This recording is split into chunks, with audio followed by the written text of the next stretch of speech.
Hey guys, this is Anjay शेयर। तो I hope आप लोग अच्छे होंगे। तो आज जो हम लोग टॉपिक पढ़ने वाले हैं उसका क्या नाम है? Definite integration. हमने इनडेफिनेट इंटीग्रेशन अभी जस्ट करा था, तो आज हम लोग देखने वाले हैं डेफिनेट इंटीग्रेशन। ये आसान है अगर आपको प्रॉपर्टीज याद है डेफिनेट इंटीग्रेशंस के, और उसके बाद इंडेफिनिट के कुछ बेसिक्स फार्मूले अगर आपको याद है तो डेफिनेट इंटीग्रेशन आपके लिए आसान हो जाता है। जैसे हम इसके कुछ प्रॉपर्टी से ही शुरू करेंगे अपन। तो इसका फर्स्ट प्रॉपर्टी क्या है? अगर कोई फंक्शन है, उसके अंदर कोई जी ऑफ एक्स फंक्शन है और इसी जी ऑफ एक्स फंक्शन का डिफ्रेंसिएशन बाहर मौजूद है। देखो, उसी जी ऑफ एक्स फंक्शन का इसका डिफ्रेंसिएशन बाहर मौजूद है, और इसको अगर हम इंटीग्रेट कर रहे हैं ए से बी में, तो हम इसको कैसे कर सकते हैं? ये नालायक जो अंदर वाला फंक्शन है ना, ये अंदर वाले फंक्शन जी ऑफ एक्स को क्या पुट कर लो? टी पुट कर लो। जैसे ही टी पुट करते हो दोनों से डिफ्रेंशिएट करो, g of D x equal to d t. मतलब जहाँ पर देखो g dash x into D x की जगह हम डी टी पुट कर सकते हैं। देखो ये पूरा नालायक डी टी बन गया छोटू सा। अंदर में जी एक्स को हमने टी पुट किया था, ये हमारा क्या बन गया? T F of T into d T. Simple सा फंक्शन बन गया। अब देखो, अब ये हमारा लिमिट चेंज हो जाएगा। लिमिट पहले क्या था? ए से बी में हमारा लिमिट था, तो ए से बी में था हमारा टी इक्वल टू क्या था? जी ऑफ एक्स फंक्शन था। जब एक्स इक्वल टू ए था तो टी क्या होगा? T equal to g of a हो जाएगा। एक्स की जगह ए डालेंगे ना, तो हमारा क्या होगा? जी ऑफ ए हो जाएगा। जब एक्स इक्वल टू बी हो जाएगा तो हमारा क्या होगा? जी ऑफ, ये हमारा हो जाएगा आपका क्या? जी ऑफ बी हो जाएगा। ये चीज़ें क्लियर है? दूसरी हमारी प्रॉपर्टी क्या होता है कि जब हम ए से बी में किसी फंक्शन को इंटीग्रेट करते हैं, क्या करते हैं? ए से बी में अगर हम किसी फंक्शन को इंटीग्रेट करते हैं तो उस फंक्शन में आप वेरिएबल्स को चेंज कर सकते हो। लिमिट सेम रहेगा बट आप वेरिएबल्स को अपने हिसाब से आप चेंज कर सकते हो। तो हमने क्या करा? उसी लिमिट में ए से बी में डिफ्रेंशिएट किया, और अपन वेरिएबल जो चेंज किया वो क्या किया? एक्स था पहले, अब डी कर लिए। मन होगा तो वाई कर सकते, मन होगा तो जेड कर सकते, मन होगा तो पी कर सकते हैं। अपन कुछ भी कर सकते हैं, ठीक है? तो हम वेरिएबल्स में कुछ भी चेंज कर सकते हैं। अब ध्यान दो, अगर हम इंटीग्रेट कर रहे हैं ए से बी में, कोई फंक्शन है, उस फंक्शन का हम इंटीग्रेट कर रहे हैं ए से B F of D X, ठीक है? F of x D X. अगर उस फंक्शन को हम ए से बी में इंटीग्रेट कर रहे हैं, अगर उसी फंक्शन के लिमिट को केवल आप चेंज कर रहे हो, तो बी से ए में इस बार अगर इंटीग्रेट करोगे तो आपको माइनस साइन लगाना पड़ेगा। आप देखो, ध्यान समझना, अगर किसी फंक्शन के इंटीग्रेट कर रहे हो ए से बी में, अगर उसी को क्या करते हो, लिमिट को मतलब क्या करते हो? अपोजिट करते हो। लाइक ए से बी कर रहे थे, आप बी से ए में कर रहे हैं, तो यहाँ पर माइनस साइन आपको देना पड़ेगा। अगर किसी फंक्शन के इंटीग्रेट करते हैं हम ए से ए में, उस फंक्शन का इंटीग्रेशन जीरो होता है। इंटीग्रेशन बेसिकली होता क्या है? वो एक एरिया निकालता है। अगर हम यहाँ से चले, जहाँ से चले वहीं पे आके खत्म हो गए तो एरिया क्या होगा? जीरो होएगा ना। समझ रहे हो मेरी बात? यहाँ से चले यहीं पे खत्म हो गए तो उसके बीच के क्लॉज का एरिया जीरो होएगा। इसलिए कहीं भी फंक्शन ए से ए या सेम लोअर लिमिट और अपर लिमिट दोनों सेम हो जाए तो उस फंक्शन का क्या होता है? इंटीग्रेशन हमेशा जीरो हो जाता है। ये बात क्लियर है? ओके। अब देखो क्या रहा है कि अगर किसी फंक्शन को हम ए से बी में क्या कर रहे हैं? इंटीग्रेट कर रहे हैं। किसी फंक्शन को हम ए से बी में इंटीग्रेट कर रहे हैं तो उसको हम लिख सकते हैं ए से सी वन। अलग अलग पार्ट्स में हम तोड़ सकते हैं, जैसे ए बी के बीच में सी वन सी टू सी थ्री आराम से आप ब्रेक कर सकते हो। ये तुम्हें आज़ादी देता है। ए से C one f of x D x, C one से C two f x D x, C one सी टू से C three f x D x. Lastly क्या होगा? सी एन से लेकर के बी तक। लास्ट में देखो, इनिशियल में शुरू वाला लिमिट होगा, लोअर लिमिट, और लास्ट में फाइनल लिमिट होगा। इसके बीच में जितनी मर्जी आप ब्रेक करके आप फंक्शंस को बना, ये आपको पता है कहाँ पे काम आएगा? जब मॉडुलस फंक्शंस के क्वेश्चन आप करोगे ना, जेई के जब मॉडुलस फंक्शन के करेंगे उस टाइम आपको काम आएगा। अब क्या प्रॉपर्टी? नेक्स्ट प्रॉपर्टी आपके पास है integration from zero to A F of X into D X, ठीक है? F of X into D X जब हम जीरो से ए में अगर इंटीग्रेट करते हैं तो वो क्या हो जाता है? दोबारा जीरो से ए में हो जाता है, F of A minus x हो जाता है। अब अपर लिमिट लोअर लिमिट को जोड़ के एक्स को घटा दो, ये दोनों आपस में इंटीग्रेशन में एरिया क्या देते हैं? इक्वल लेकर के देते हैं। जैसे इस बार जीरो था, अब क्या हो रहा है? ए से बी में अगर हम इंटीग्रेट कर रहे हैं F of x D x को, हम सेम चीज़ लिख सकते हैं ए से बी में, बट अंदर में क्या चेंज कर सकते हैं? ए प्लस बी माइनस एक्स। इसको चेंज करने से कई बार ऐसे ट्रिग्नोमेट्रिक के क्वेश्चंस को देखा गया है जो इजीली आपके सॉल्व हो जाते हैं, ठीक है ना? इसलिए हम ये प्रॉपर्टी का यूज करते हैं। हम upper lower limit to upper limit का सम माइनस वो फंक्शन का एक्स का जो वेरिएबल होता है करके फंक्शंस में अगर हम पुट करते हैं तो आपका सोल्यूशन आसान हो जाते हैं। ये चीज़ें क्लियर हो गई? नेक्स्ट प्रॉपर्टी है जब हम माइनस ए से ए में इंटीग्रेट कर रहे होते हैं। लिमिट सेम है बट एक लिमिट नेगेटिव में है, दूसरा लिमिट क्या है? आपके पॉजिटिव में है। क्या है? माइनस ए से ए में अगर हम, जैसे यहाँ से देखो, तो अगर आप यहाँ माइनस ए से हम ए में क्या कर रहे हैं? अगर इंटीग्रेट कर रहे हैं तो ये हो जाता है हमारा 0 to a f of x plus का f of minus x into D x. ये आपके जेईई मेन में आए हुए क्वेश्चन है, मैं इस पर कराने वाला हूँ क्वेश्चन। अब देखो ये एफ ऑफ एक्स और एफ ऑफ माइनस एक्स, जब F of x odd function हो जाए, जो आपके एफ ऑफ एक्स फंक्शन दिए वो फंक्शन आपके क्या हो जाए, ऑड फंक्शन हो जाए। आपको पता है अगर फंक्शन ऑड हो जाता है तो F of minus X equal to क्या होता है, minus of F of X. F of minus X equal to minus of F, तब उस टाइम में हो जाएगा माइनस ए से A F x into D x का जो इंटीग्रेशन होगा 0 हो जाएगा। बिकॉज ऑफ देखो एफ ऑफ माइनस एक्स का माइनस एफ एक्स रखेंगे, एफ ऑफ माइनस एक्स का माइनस एफ एक्स रखेंगे, ये से कट के क्या आ जाएगा, 0 हो जाएगा। इसलिए जब जब वो ऑड फंक्शन होगा एफ एक्स तो integration from minus a to a 0 हो जाएगा। अगर एफ एक्स अगर इवन फंक्शन हो जाता है तो इंटीग्रेशन हो जाएगा 0 to a 2 times of f x into D x, वो डबल हो जाएंगे। सेम कॉन्सेप्ट पे आ रहा है, थोड़ा सा मतलब चेंज है। अगर हम इंटीग्रेट कर रहे हैं 0 टू 2a में, क्या कर रहे हैं अपन, इंटीग्रेट कर रहे हैं 0 से 2a में। अगर इंटीग्रेट कर रहे हैं कोई फंक्शंस का तो ये फंक्शन बन जाता है F of 2a minus x. देखो इस फंक्शन के अंदर 2a माइनस एक्स डाल के देखो, सेम फंक्शन आ रहा तो ये फंक्शन 2 बार हो जाएगा और इसका लिमिट 0 टू a हो जाएगा, आधा हो जाएंगे, ध्यान रखना। F x into D x, यही बच्चे ध्यान नहीं रख पाते एक्चुअली, सी ना, तभी जाकर के थोड़ा गलतियां कर जाते हैं बच्चे। अगर थोड़ा ध्यान दोगे तो नहीं होगी गलतियां। जब F of 2a minus x करते हैं, जब minus of F of x आता है उस टाइम इसका इंटीग्रेशन क्या हो जाता है, 0 आ जाता है। फिर से वही रूल जो odd function even function like that, but odd even इसमें नहीं होगा। अगर हम इंटीग्रेट कर रहे हैं a to b F x into D x, ये एडवांस के क्वेश्चन यूज होंगे तो ज़्यादा दिमाग अपना लगाना नहीं है, मेंस में कई बार रेयरली यूज करते हैं, बाकी एडवांस तो प्यार से ही करते हैं ना। इंटीग्रेशन फ्रॉम ए से B F x D X, इसका यूज करोगे आपके ऑप्शंस को देख के, क्वेश्चन के क्राइटेरिया को देखते हुए। ये हो जाता है upper limit minus lower limit B minus का ए, इंटीग्रेशन फ्रॉम 0 टू 1, 0 से 1 में बदल जाता है, लिमिट सीधा चेंज हो जाता है। एफ ऑफ क्या होगा, B minus A into of x plus का ए, ये अंदर में फंक्शन बिल्कुल ही चेंज हो जाता है, अपना रूपरेखा बदल देता है। तो ये इसका एक प्रॉपर्टी होता है। ये हमने न्यूटन लेवेंटीज मेथड अपने लिमिट्स में भी पढ़ा है, पर एक बार और देख लेते हैं।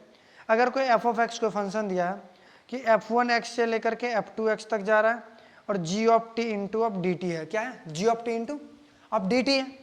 अब देखो इसका अगर हम डिफ्रेंशिएट करते हैं f डैश x, तो सबसे पहले क्या करो, अपर लिमिट रखो t के जगह, फिर अपर लिमिट का डिफ्रेंशिएशन करो। देखो जी टी के जगह हम क्या रखें, f2 x का डिफ्रेंशिएशन माइनस का, इसमें क्या रखेंगे लोअर लिमिट, क्या g ऑफ f1 x, फिर f डैश x हो जाएगा f1 डैश x, ठीक है। पहले हाई अपर लिमिट का डिफरेंशिएशन माइनस का लोअर लिमिट का डिफरेंशिएशन, इस बात का ध्यान रखना। देखो ध्यान दो, अगर कोई ए से बी या बी से ए में कोई फंक्शन इंक्रीजिंग में दिया है तो ए से बी में उसका इंटीग्रेशंस भी इंक्रीजिंग में होगा, सेम ऑर्डर में होगा। अगर कोई फंक्शन है किसी एक पर्टिकुलर रीजन्स में, पर्टिकुलर पॉइंट्स के बीच असेंडिंग या डिसेंडिंग ऑर्डर में दिया है, सेम उसी तरह उस पॉइंट्स में, मतलब उस रेंज में उसका इंटीग्रेशंस भी उसी ऑर्डर में होगा। वही चीज़ें लिखा, देखो f1 x से ज़्यादा बड़ा है f x, उससे ज़्यादा बड़ा है f2 x, कहाँ, a से b में, अपर लिमिट a से b में, सब में लगा दो इंटीग्रेशन, तो ये उसके लिए भी वैलिड होगा, ठीक है। If absolute maxima and minima value when x belongs to a से b, जब x a से b बिलोंग करेगा, एब्सोल्यूट मैक्सिमा m हो और एब्सोल्यूट मिनिमा स्मॉल m हो, देन कह सकते हैं small m b minus a आपका लोअर लिमिट हो जाएगा इस इंटीग्रेशन का, capital M into b minus a ये आपका अपर लिमिट हो जाएगा, मतलब मैक्सिमम वैल्यू हो जाएगा for this limits, for this function, sorry this integration. अब देखो इंटीग्रेशंस में दिया है, ये रिडक्शन फार्मूला दिया है, हालांकि ज़्यादा यूज नहीं करते, एडवांस बार बार यूज करते हैं, जेईई मेन भी 1-2 बार करे हैं। रिडक्शन फार्मूला क्या होता है, इंटीग्रेशन फ्रॉम 0 से π/2 sine to the power nx into d. अब पावर nx है, अब इसको सॉल्व करने में तो आपकी फट जाएगी क्योंकि बहुत टाइम लगने वाला है ना आपका अगर इसको सॉल्व करते हो। देन हम रिडक्शन के यूज करके ऑप्शन में कुछ इसी तरह मौजूद होंगे, ठीक है। तो हमारा आई एन जो इसका इंटीग्रेशन होता है ये n-1 upon n into of in-2, इस दोनों के बीच का डिफरेंस 2 होता है, ठीक है।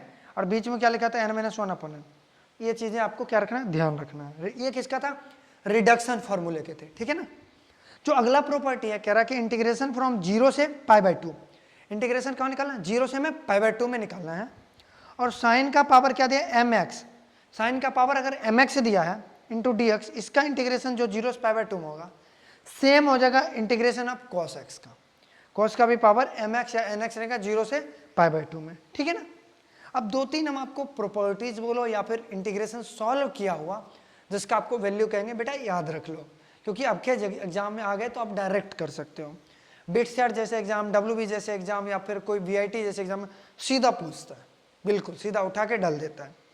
इंटीग्रेशन फ्रॉम 0 से π/2 log sin x, integration from 0 से π/2 log cos x into D x minus π/2 log 2।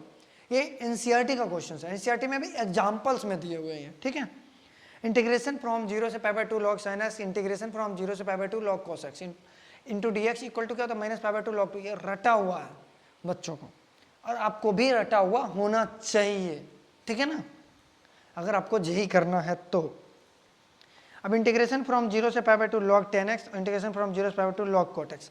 10x cot x का जो इंटीग्रेशन होगा वो 0 हो जाता है। सेक इंटीग्रेशन फ्रॉम 0 से π/2 log cosec x, integration from 0 से π/2 log sec x का π/2 log 2।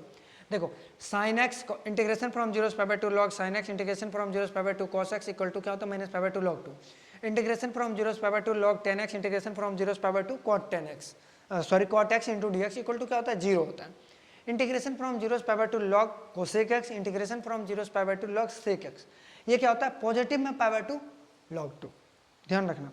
अब ये एक कई बार डायरेक्ट आपको यूज, क्योंकि बच्चे सॉल्व करने जाते हैं कम से कम 5 मिनट लगा इस प्रॉपर्टी ने, अगर प्रॉपर बेस से अगर सॉल्व करने जाते हो। अगर आपको ये प्रॉपर्टीज पता है यूं निकाल दोगे आंसर। इफ अगर कोई इंटीग्रेशन in दिया है 0 से π/4 10 का power nx into D x, ये सिर्फ और सिर्फ 10x में ही वैलिड होगा और किसी में वैलिड नहीं होगा, और लिमिट भी फिक्स होनी चाहिए। इंटीग्रेशन फ्रॉम 0 से π/4 10 का power nx into D X, then इसको जब आपसे पूछा जाएगा कि in प्लस का in-2, ध्यान रखना जो यहाँ पे दिया और यहाँ पे दोनों के बीच का डिफरेंस क्या होना चाहिए 2 होना चाहिए, ग्रेट ग्रेट दोनों का डिफरेंस क्या होना चाहिए। तो आप क्या करो इस दोनों को ऐड कर दो, अगर डिफरेंस 2 आ रहा है तो इस दोनों को ऐड करो, क्या होता है n प्लस का n-2, तो 2n-2, 2 कॉमन लेंगे n-1 हो जाएगा। इसको 2 से डिवाइड करो, 2 से डिवाइड होगा तो n-1 हो जाएगा, और इसको रेसिप्रोकल कर दो, ये इसका आंसर होगा। किसी भी क्वेश्चन में आप करा देना पक्का वैलिड होगा, एकदम मस्त चीज़ें हैं, ये ध्यान रखना। जेईई मेन में इस तरह क्वेश्चन है तो आप 2 मिनट में यूँ करके निकल लोगे, बच्चे देखते रह जाएंगे। फॉर पीरियोडिक फंक्शंस का कुछ याद रखना, आपका पीरियोडिक फॉर्मूलेज होंगे वो। ये टी हमारा क्या पीरियड है, पीरियड का मतलब क्या होगा, अगर कोई फंक्शन है सम पीरियड मतलब पा या कुछ दूरी तय करने के बाद फिर से वैसा ही फंक्शन आ रहा है, जैसे होते हैं आपके जैसे हरकतें होते हैं नालायक वाले, आपको टीचर कितना भी समझा दे, मार ले पीट ले, करोगे वैसे ही नालायक वाले ही हरकतें। तो वही चीज़ें होते हैं, कुछ फंक्शन ऐसे होते हैं जिसका मतलब होता है ना पीरियड है, कुछ सर्टेन पीरियड में ऐसी हरकत करेगा, कुछ दूर जाने के बाद फिर से वैसे ही हरकत करने लगेगा, लाइक तुम्हारे जैसे। तो वो हमारा क्या कहलाता है पीरियोडिक फंक्शन कहलाता है। अब इंटीग्रेशन फ्रॉम 0 से एन टी हमारा पीरियड है F of X into D x, ये एन हमारा क्या पीरियड है, टी मतलब एन जो हमारा वो number of times of period है, जैसे 5 बार पीरियड हमारा रिपीट कर गया तो वो एन जो 5 था वो आगे मल्टीप्लाई में आ जाएगा, इंटीग्रेशन फ्रॉम 0 से T F of X into D X, और एन बिलोंग्स टू कोई क्या होगा इंटीजर्स। देखो इंटीग्रेशन फ्रॉम ए से ए प्लस का N T F of x D x. अब इसको अगर ब्रेक करें, हमने ब्रेक करना सीखा था, इसको करते ए से A F x D X plus का इंटीग्रेशन फ्रॉम 0 से N T into F x D x, ये एन आगे मल्टीप्लाई आ जाता है, ए से एम में इंटीग्रेशन 0, इसलिए इसका इंटीग्रेशन क्या हो जाता है एन से एन इंटू इंटीग्रेशन फ्रॉम 0 से T f x D x. Clear है चीज़ें, I think Raja Babu clear होना चाहिए। देखो integration from m t to n T f x into D x. अब ये जो कॉन्स्टेंट है n minus n, upper limit minus का lower limit n minus m, जो कॉन्स्टेंट था इंटीजर्स, इंटीग्रेशन फ्रॉम 0 से T f x into D x. ये सारे प्रॉपर्टी छोटी छोटी है, आपको मस्त याद रहेगा, बस एक बार देख लेना। m comma N belongs to integers z। अब इंटीग्रेशन फ्रॉम एन टी से ऊपर में क्या a प्लस का N T F of X into D X. तो इंटीग्रेशन अगर ये सेम है एन टी और एन टी, तो हम ये 0 से a कर लेंगे प्लस का एन टी से एन टी कर लेंगे, और एन टी से एन टी अपन को पता ही है 0 हो जाता है, काम खत्म। तो इंटीग्रेशन फ्रॉम 0 से एफ एक्स डी एक्स हो जाएगा आपका फाइनल आंसर। अब इंटीग्रेशन फ्रॉम a से b एन टी से एन टी, तो एन टी से एन टी कैंसिल हो जाएगा, तो कैंसिल एक्चुअली होता नहीं है, वो आगे करके फर्दर प्रोसेस में आपको समझाने के लिए बोल रहे हैं। तो इंटीग्रेशन फ्रॉम ए से B F x D X हो जाएगा, और एन बिलोंग्स टू क्या हो जाएगा आपका integers, B A belongs to कोई रियल नंबर होगा, ए और बी को कॉन्स्टेंट्स हैं। और ये जो मोस्ट इंपॉर्टेंट है ना, कई बार सीधा रखो आंसर गेट, सीबीएसई भर भर के पूछते हैं। इंटीग्रेशन फ्रॉम ए से बी एफ एक्स अपॉन नीचे क्या होगा एफ एक्स प्लस का क्या होगा f of upper limit plus lower limit मतलब ए प्लस बी माइनस का एक्स इंटू डी। इसका क्या होता है, कुछ नहीं होता है, upper limit minus lower limit by 2 b minus a by 2 क्या होता है बी माइनस ए बाई 2। इस बात का हमेशा ध्यान रखना, क्या होता है बी माइनस ए बाई 2। ये चीज़ें याद रहेगा, ग्रेट। अब देखो लिमिट एज ए सम, इससे जेई मेन पूछता ही पूछता है क्वेश्चन। आपके पास इंटीग्रेशन फ्रॉम ए से B F of x D x दिया रहे और कुछ ये इसको हम इस फॉर्म में लिखेंगे, कुछ भयानक तरीके से ऐसा दे दें तो बच्चा डर के मारे भाग जाता है, छोड़ देता है। वो एक मीम ने बड़े मम्मी रे मम्मी करके भाग जाता है, सेम उसी तरह ये देखते ही बच्चा भाग जाता है, भाई मेरे बस का नहीं है, ये तो मेरे से नहीं होने वाला, निकलते हैं चलते हैं। कुछ नहीं है, बिल्कुल आसान है। देखो ध्यान से, जब भी ये क्वेश्चन आता है ना तो हमेशा याद रखना ए इक्वल टू 0 और बी इक्वल टू 1 करके ही ये क्वेश्चन सॉल्व होता है जेई मेन तक। एडवांस की बात नहीं करते हम, जेई मेन्स लेवल तक की बात करते हैं अपन। जैसे ए इक्वल टू 0 पुट करोगे तो लोअर लिमिट इसका 0 से 1 f x D x limit extending to 0। अब ये बी के जगह 1 माइनस 0 पुट करेंगे तो 1 अपॉन एन हो गया, summation of r equal to 0 से लेकर के 1 ए के जगह 0 पुट किया खल्लास 1 माइनस 0 मतलब 1 बाई एन यानी आर बाई एन, क्या बचा आर बाई एन। क्लियर है चीज़ें, हमारा कुछ इस तरह का फंक्शन बन गया।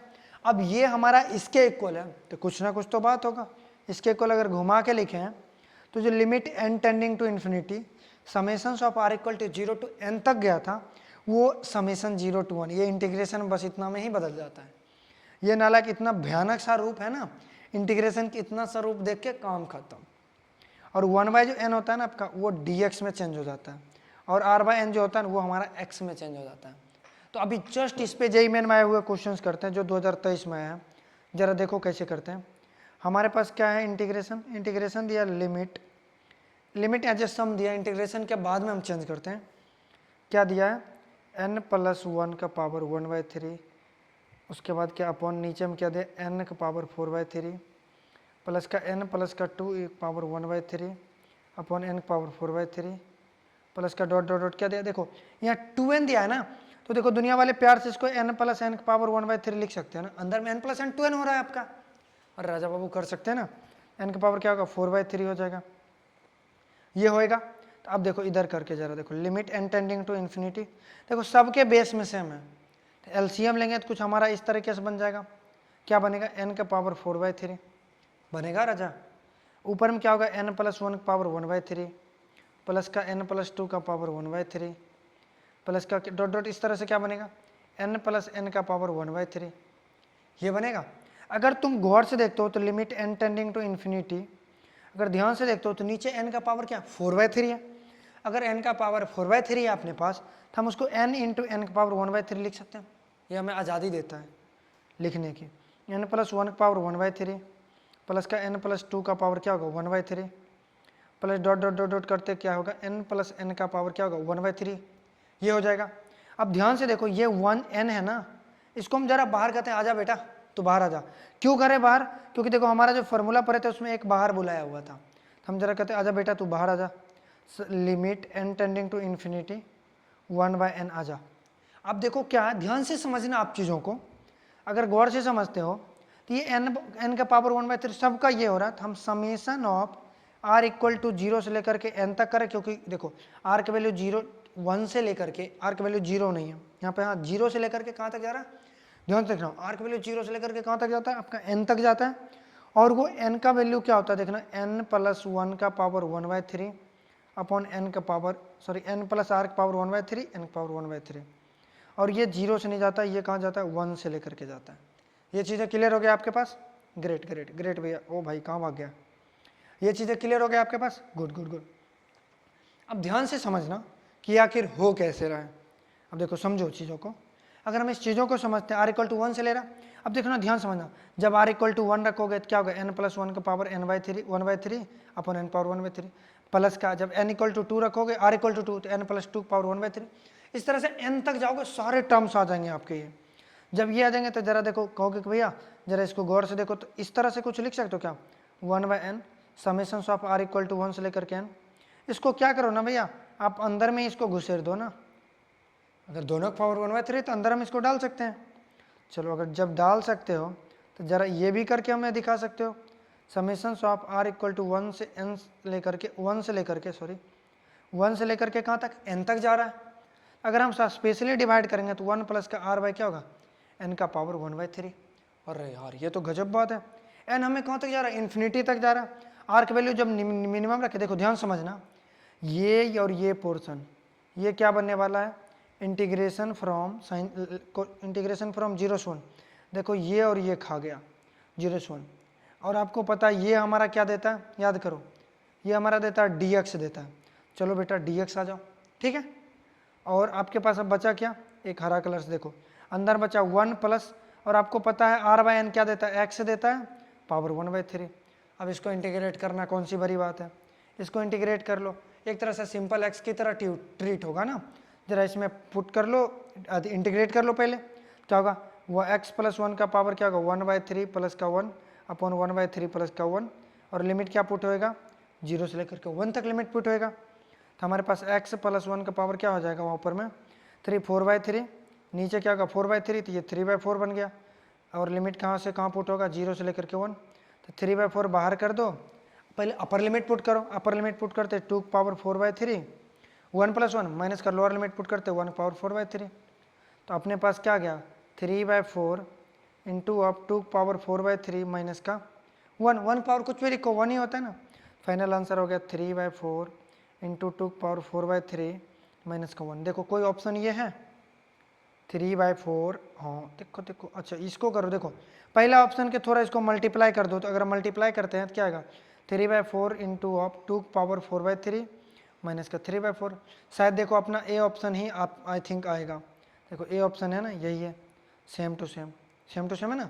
तो देखो ये JEE मेन 2019 में आया, लिमिट एज समझो कि डिफिकल्ट होता है, कई बच्चे इसको छोड़ के आते हैं, पर आसान है अगर आप 2-4 बार प्रैक्टिस करते हो तो। अब हम आते हैं दूसरे क्वेश्चन की तरफ।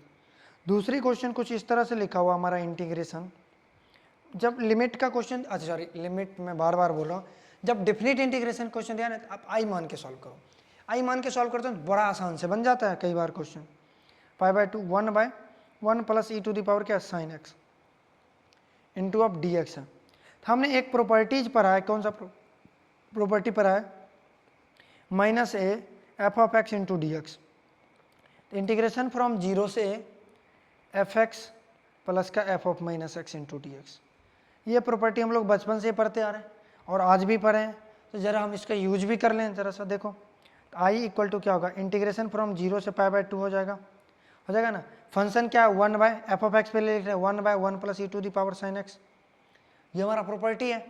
प्लस का f(-x), जहाँ x है वहाँ पर क्या रखो आप -x रखो, जहाँ x है वहाँ पर क्या रखना -x रखना। 1/1 plus e to the power क्या होगा -x इंटू अब क्या होगा dx हो जाएगा। ज़रा इसको फर्दर सॉल्व करो, 0 से π/2 1/1 प्लस का क्या होगा e to the power sin x। अरे हाँ नहीं बोलो, यहाँ पर क्या होगा ये क्या होगा 1 + 1/e to the power sin x into अब dx हो जाएगा। तो देखो ध्यान से समझना, 0 से लेकर के π/2 1/1 plus e to the power क्या होगा sin x प्लस का, देखो एलसीएम लेते ही क्या होगा 1 plus e to the power sin x, ऊपर में क्या आएगा sin x आ जाएगा e to the power sin x, ये हो जाएगा।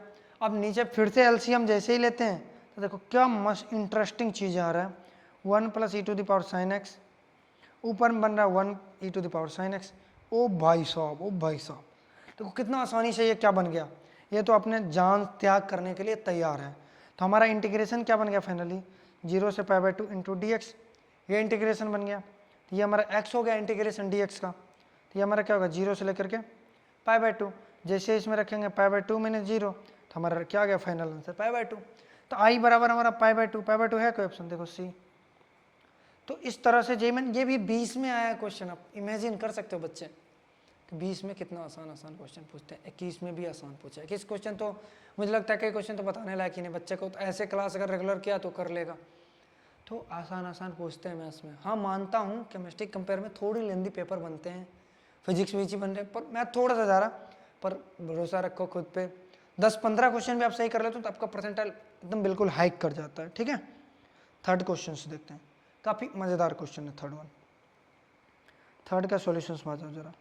इंटीग्रेशन क्या दिया है 1 से लेकर के e में जा रहा है, और क्या है x/e का पावर क्या 2x, ठीक है, माइनस का e/x का पावर x, ये दिया हुआ है इसका बंद। उसके बाद क्या log e to the base x into d to.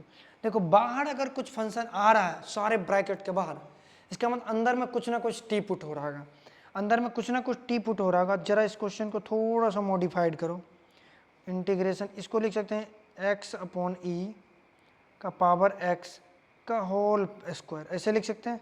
Minus, देखो ध्यान से समझना, इसको लिख सकते हो 1 बाय एक्स अपॉन ई का पावर एक्स, ऐसे लिख सकते हैं। इंटू लॉग, देखो इंटू क्या लिख सकते हैं, log e to the base x into D x. देखो हमने कुछ नहीं किया, ई को नीचे चिटका दिया, 1 बचा, 1 का पावर एक्स वो नहीं होता है। अब हमारे पास देखो मौका कितना मिल रहा है, पुट करो x upon e to the power x को टी। अब जब भी वेरिएबल के पावर वेरिएबल आता है तो जन्म सिद्ध अधिकार है हमारा क्या, लॉग लेना। तो take log both side, take log both side, ये हमारा जन्म सिद्ध अधिकार है ना। जैसे ही बोथ साइड लॉग लेते हो, x log x by e equal to क्या होगा, लॉग टी। अब देखो एक्स लॉग एक्स माइनस का लॉग ई इक्वल टू क्या होगा, लॉग टी। यहाँ पर क्या बचेगा, x log x minus x, क्योंकि लॉग ई 1 हो जाता है आपका, इक्वल टू लॉग टी। अब डिफ्रेंशिएशन बहुत साइड करेंगे, ये u इंटू भी लगाएंगे, x रखते हैं, log x का डिफ्रेंशिएशन 1 बाई एक्स, प्लस का x का डिफ्रेंशिएशन 1, log x का 1 बाई एक्स। अरे यार दोनों को हम कर रहे हैं, log x का डिफ्रेंशिएशन नहीं करना था ना, x के जब कर दिए तो log x और x का डिफ्रेंशिएशन 1 हो जाएगा, इधर 1 by t into d T हो जाएगा। हमारे पास क्या बचा, देखो ये 1 से 1 हमारा क्या हो जाता है, कैंसिल हो जा रहा है, हो रहा है ना रे राजा, हाँ हो रहा है। तो हमारे पास क्या बचा, log e to the base x into of D x, ये डी एक्स ही होता है इधर भी, equal to 1 by t into d t. जहाँ पर log e to the base x into D x होगा वहाँ पर हम 1 by t into d t रख सकते हैं। जरा क्वेश्चन को मॉडिफाइड करते हैं, आप आ जाओ। अब देखो हमने क्या पुट किया है, ध्यान से देखना, टी हमने पुट किया है एक्स अपॉन ई का पावर एक्स में। जब x इक्वल टू 1 रखोगे तो क्या होगा, देखो x के जगह हम 1 रखेंगे तो 1 बाई ई पावर 1 यानी 1 बाई हो जाएगा, तो हमारा लिमिट नीचे वाला 1 बाई हो गया, ठीक है। जब x इक्वल टू ई रखेंगे तो हम ई बाई ई क्या हो जाएगा, 1 पावर 1, तो ये हमारा 1 हो जाएगा। तो लिमिट हमारा सेट हो चुका है, अपर लिमिट और लोअर लिमिट। अब जब फंक्शन का x by e to the power x को t मान लिए तो ये हमारा क्या हो गया, टी स्क्वायर हो गया। और ये क्या होगा, माइनस का 1 बाई टी, माइनस का हमारा क्या हो रहा है, ये माइनस का 1 बाई टी इंटू क्या होगा, 1 by t into d t, क्योंकि log e to the base x into D x का 1 by t into d t होगा। जैसे ही मल्टीप्लाई करते हैं हमारा ये टी 1 बाई टी करते हैं, ये टी बनता है, ये माइनस का 1 बाई टी स्क्वायर बनता है इंटू डी टी होगा। अब ध्यान से देखो टी का क्या हो जाता है इंटीग्रेशन, टी स्क्वायर बाई 2, और माइनस 1 बाई टी स्क्वायर का इंटीग्रेशन होता है minus of minus 1 by T, ठीक है। और इसका लिमिट क्या हो जाएगा, 1 बाई ई से लेकर के 1 तक। तो अपने पास टी स्क्वायर बाई 2 प्लस का 1 बाई टी, और अपने पास लिमिट है 1 से लेकर के 1 बाई। पहले अपर लिमिट रखते हैं, 1 बाई 2 प्लस का 1 बाई 1, ये हो गया। माइनस का लोअर लिमिट तो क्या हो जाएगा, 1 बाई 2 ई स्क्वायर। जैसे ही रखते हैं, अरे यहाँ पे क्या रखा, हाँ ठीक है, प्लस का 1 बाई ई, तो ये हो जाएगा अपने पास ई हो जाएगा 1 बाई ई, तो ये ई ऊपर चला जाएगा, ठीक है ना। अब जरा आ जाओ, तो जब एलसीएम लोगे तो क्या होगा, 1 बाई 2 प्लस का 1 और माइनस का क्या हो जाएगा, एलसीएम किस फॉर्म में आंसर दिया, जरा आंसर भी देख लो, आंसर ऐसे ही दिया है, ठीक है। तो हमें ज़्यादा छेड़ने की ज़रूरत नहीं है। 2 ई स्क्वायर माइनस का ई, मतलब 3 बाई 2 माइनस का 1 बाई 2 ई स्क्वायर माइनस का क्या होगा, ई। ज़रा देखो इस फंक्शन में 3 बाई 2 माइनस का ई, देखो ये आंसर है आपके पास, डी ऑप्शन करेक्ट है। 3 by 2 minus E minus 1 by 2 E square, ये डी आपका क्या हो जाएंगे, करेक्ट आंसर हो जाएंगे।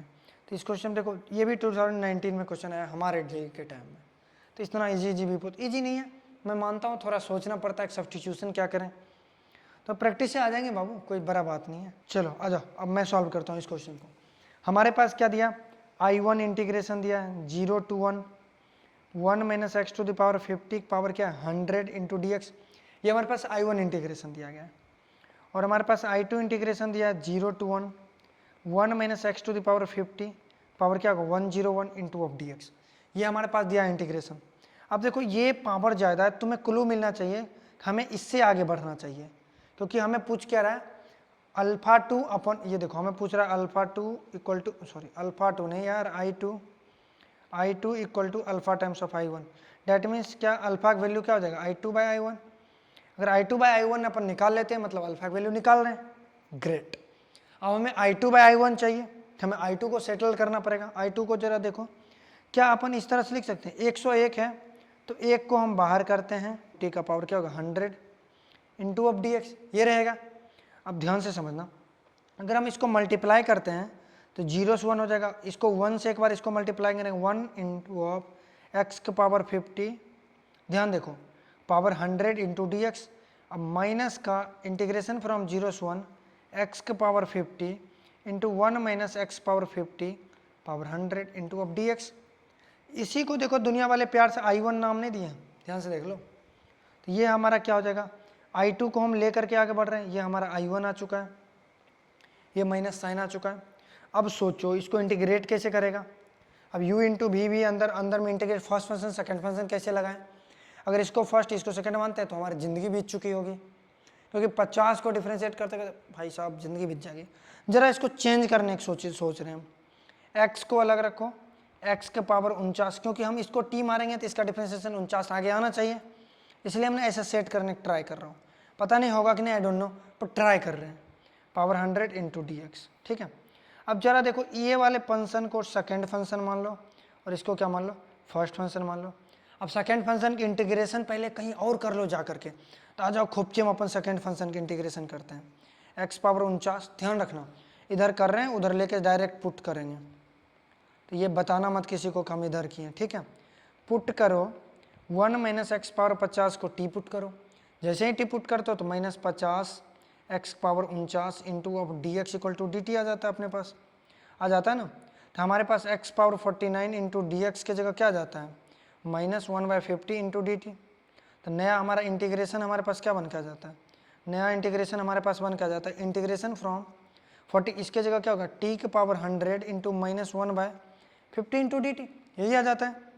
तो माइनस का 1/50 इंटीग्रेशन ऑफ टी के पावर 100 इंटू डी टी हो जाएगा, ये होगा। तो माइनस 1/50 टी की पावर क्या होगा 101/101, ये हो जाएगा।